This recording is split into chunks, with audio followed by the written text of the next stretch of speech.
श्री स्वामी समर्थ. आज आहे 31 डिसेंबर 2023. 2023 या वर्षातला हा शेवटचा दिवस आहे. आपल्याला 2023 काही जणांना खूप सुखाचं, समृद्धीचं, भरभराटीचं गेलं असेल, तर काहींना थोडंफार दुःखाचं किंवा त्रासदायक गेलं असेल. ह्या वर्षातला हा शेवटचा दिवस आहे. तर आपण 2023ला निरोप देणार आहोत आणि 2024चं खूप छान असं स्वागत करणार आहोत. आपल्याला स्वामींना प्रार्थना करायची आहे की मला 2023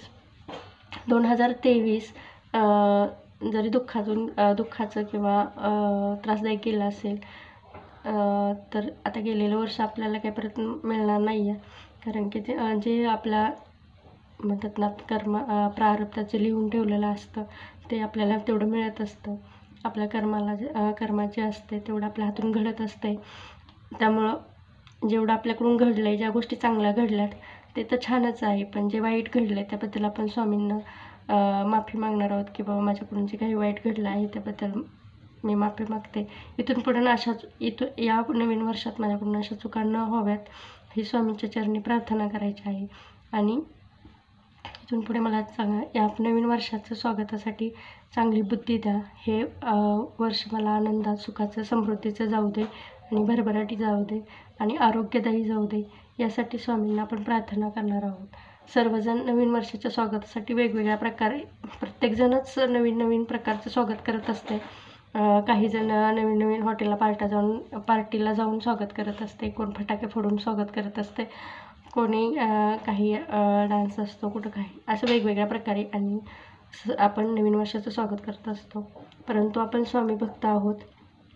आपण स्वामींच्या सेवेनीच सुरुवात करावं नवीन वर्षाला, असं मला वाटतं. कारण की नवीन वर्षाचा पहिला दिवस असतो 1 जानेवारी. त्या दिवशी आपल्या नवीन वर्षात आपलं पदार्पण झालेलं असतं आणि ते वर्ष आपल्याला सुखाचं, समृद्धीचं, भरभराटीचं आणि आरोग्यदायी जावं. आणि गेल्या वर्षात आपल्याकडून ज्या सेवा झाल्या नाहीत त्या सेवा माझ्या हातून व्हाव्यात अशी स्वामींजवळ आपण प्रार्थना करणार आहोत. तर नवीन वर्षात आपण काय सेवा करू शकतो किंवा 1 जानेवारीला आपण थोडी का होईना आपल्या हातून अशी थोडीफार का सेवा आपल्या हातून घडावी, असं मला वाटतं. की आपलं तुम्ही एन्जॉय जरूर करा.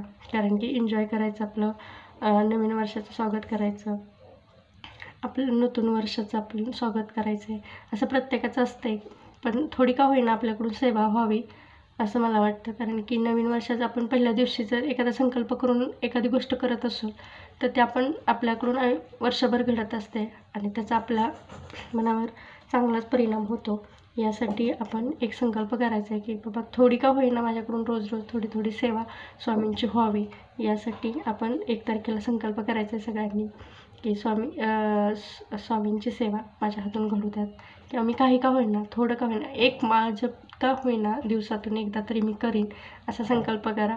वाचन तर ज्यांना शक्य आहे त्यांनी काय सेवा करायच्या आहेत. पहिलं आहे की दिवसातून एकदा आपण रोज एकदा स्वामीस्तवन वाचू शकतो. 1 वेळा वाचायचं, त्याला किती 1 मिनटं खूप झालं. नंतर 1 माळ स्वामी समर्थ जपाची करायची आहे.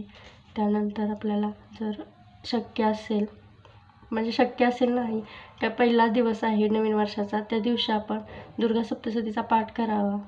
कारण की आपल्या कुलस्वामिनीची जर आपण आराधना केली तर आपल्याला पुढचं अख्खं वर्ष चांगलं जाईल.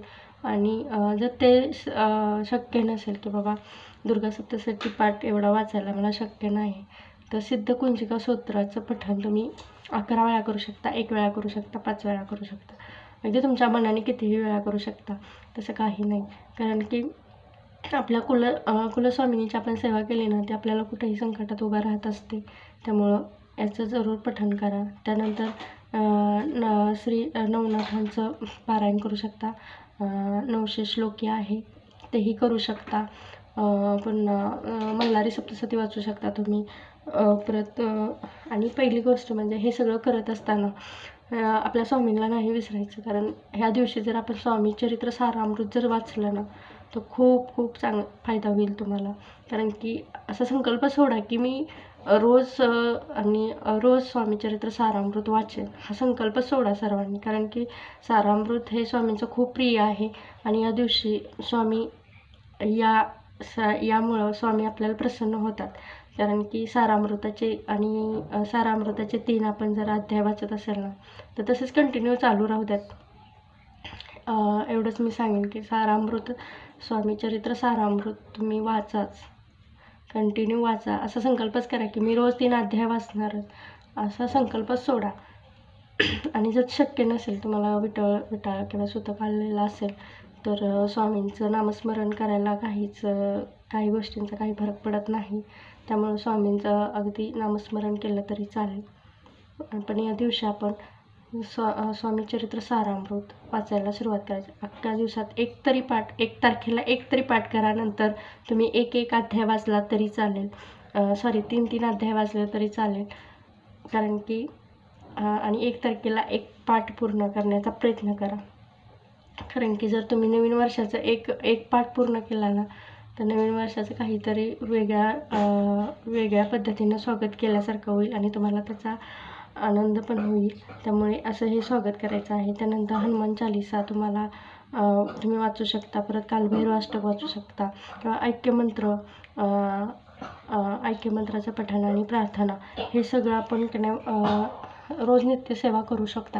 ह्यातली अगदी कोणतीही एक सेवा केली ना तुम्ही तरी खूप झालं. कारण की कसे तुमचं बिझी शेड्यूल असतंय, कुठं काही ठरवलेलं असतंय, यातून तुम्ही जर एक पाठ कोणतंही यातलं 1 जरी वाचला ना तरी खूप झालं.